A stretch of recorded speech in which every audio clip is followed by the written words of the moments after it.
Their transmission was formal, precise, and completely serious, a stark contrast to the comedy special that had brought them here.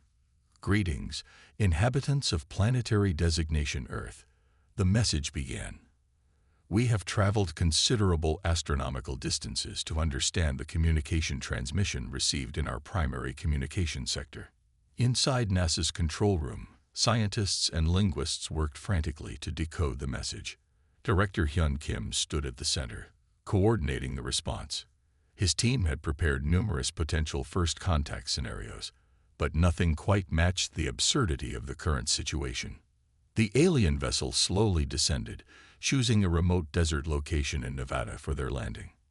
Military and scientific teams were quickly assembled, creating a perimeter around the anticipated landing site. Helicopters circled overhead, cameras and scanning equipment at the ready.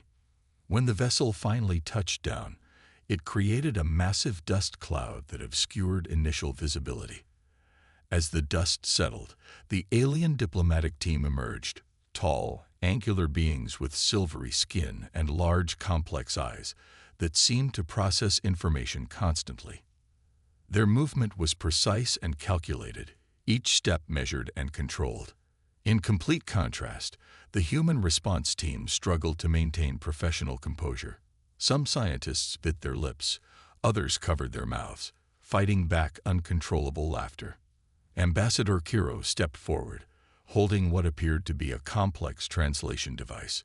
"We have analyzed your communication transmission," he stated, his voice completely serious. "We wish to discuss the important message contained in your previous broadcast." At this moment, someone in the human delegation accidentally played a snippet of the original comedy special. The comedian's voice rang out, describing a ridiculous family situation. The alien delegation stood perfectly still, processing the sound with intense concentration. The human scientists could no longer contain themselves. Laughter erupted, first as small chuckles, then growing into full-blown, uncontrollable fits of hilarity. Director Hyun Kim tried to maintain his professional demeanor, but failed spectacularly, tears streaming down his face. The alien team looked confused. Their entire understanding of communication was based on literal, direct exchanges. This human response of uncontrolled vocal vibrations and physical reactions was completely outside their comprehension. "Is this a ritual of welcome?" Kiro asked, tilting his head in genuine confusion. "Are these sounds an indication of peaceful intentions?" More laughter followed. The cultural exchange that followed was nothing short of bizarre. The alien diplomatic team, led by Ambassador Kiro, approached human interactions with complete scientific precision, while the NASA team struggled to maintain any semblance of professional composure. Every human gesture became a complex puzzle for the alien researchers. When someone smiled, Kiro meticulously recorded it as a potential aggressive facial contraction. Jokes were analyzed like complex mathematical equations. A simple sarcastic comment would trigger hours of alien discussion and multiple scientific hypotheses. During one particularly memorable briefing, a NASA linguist explained sarcasm. The alien team listened with absolute seriousness, creating elaborate flowcharts to understand how humans could say something while meaning its exact opposite. Kiro's translation device worked overtime, converting each nuanced human communication into literal interpretations that made absolutely no sense. So when a human says, "Great job," Kiro asked, they might actually mean the opposite of a great job. The room fell silent, then erupted in laughter. The aliens looked increasingly confused, their complex eyes blinking in rapid succession. The comedy special that initiated the contact became a primary research document. Alien researchers dissected every joke, analyzing unknown transmission. Kiro announced to the bridge, their voice clinical and precise. The alien crew gathered around holographic displays, watching incomprehensible waves of sound dance across screens. What humans would instantly recognize as laughter seemed to the aliens like a complex, potentially aggressive form of communication. The transmission contained a comedian's routine about awkward family dinners, workplace interactions, and the absurdities of human social conventions. To the alien observers, each joke became a potential diplomatic cryptogram, each punchline a potential declaration of intent. Kiro's species had developed communication technologies that valued direct, literal information exchange. The concept of intentional verbal humor was completely alien to them. They began sophisticated analytical processes, attempting to decode what they believed must be an important interstellar message. Back on Earth, Jay remained blissfully unaware of. The Galactic Imperial Research Council convened an emergency session to analyze the mysterious transmission.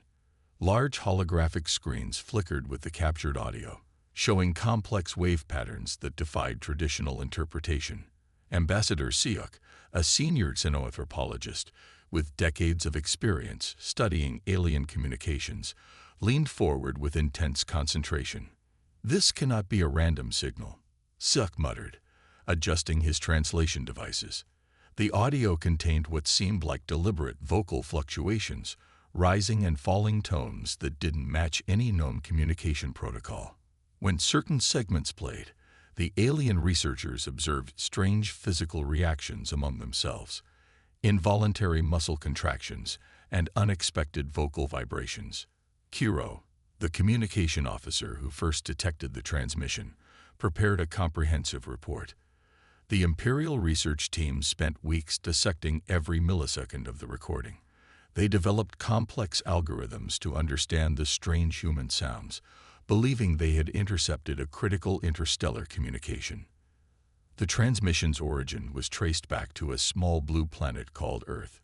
Initial scans showed a species that appeared technologically primitive yet surprisingly complex. The aliens found human communication bewildering, full of indirect references, emotional undertones, and seemingly purposeless vocal expressions. These humans seemed to be producing acoustic vibrations with no clear survival or strategic purpose, one researcher noted, carefully examining a segment where the human comedian described a particularly awkward family dinner. The joke about an uncle's embarrassing behavior was analyzed as if it were a critical diplomatic document. Teams of linguists, communication experts, and cultural researchers worked tirelessly to decode the transmission. They created multiple theoretical frameworks attempting to understand why humans would produce such seemingly nonsensical sound patterns. Each analysis became more complicated, with researchers developing increasingly elaborate explanations. The Imperial Council debated the potential threat level. Could this be a sophisticated form of coded communication? Was it a psychological warfare technique? The transmission's casual nature made it even more mysterious. Traditional alien communication protocols emphasized direct, literal information exchange, but this human audio seemed to operate on completely different principles. Some researchers suggested sending a diplomatic vessel to investigate directly. The idea of making first contact based on a comedy routine seemed absurd, but the Imperial protocols required thorough investigation of any potential communication event. Ambassador Siuk personally recommended the mission. "We must understand the communication source," he argued during the council meeting. This could represent a significant breakthrough in understanding unknown civilizations. The decision was made quickly. A specialized diplomatic vessel would be dispatched to Earth, equipped with the most advanced translation. And the sleek alien vessel entered Earth's orbit with precision, its metallic surface reflecting sunlight in strange, angular patterns. NASA's tracking systems immediately detected the unexpected arrival, triggering a cascade of emergency protocols. At the Johnson Space Center in Houston, alarms blared and communication channels buzzed with frantic energy. Judd Park, the technician responsible for the accidental transmission, sat stunned in the monitoring room. His colleagues stared at the screens, a mixture of fear and excitement dancing across their faces. The vessel's design was unlike anything humans had ever witnessed, sharp geometric shapes that seemed to defy conventional physics. Communication attempts began immediately. The alien diplomatic team, led by Ambassador Kiro, initiated their standard first contact protocols. The Galactic Imperial Council deliberated for weeks about humanity's potential threat level. What initially seemed like a chaotic communication system was slowly revealing itself as something far more complex and intriguing. Ambassador Kiro submitted a comprehensive report highlighting humanity's unique communication method. He argued that human humor represented a sophisticated form of social intelligence previously unseen in galactic civilizations.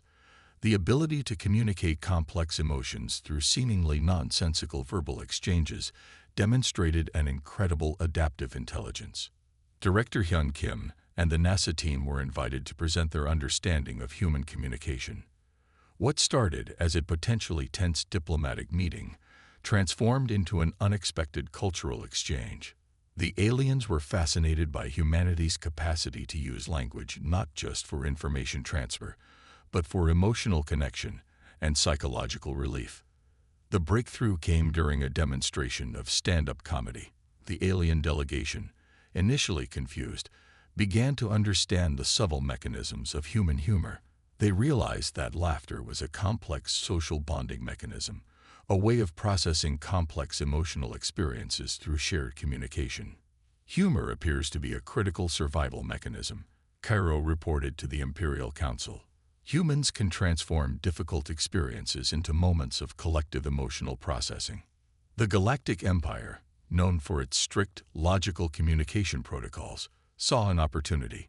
Humanity's unique communication style could provide unprecedented diplomatic and strategic advantages.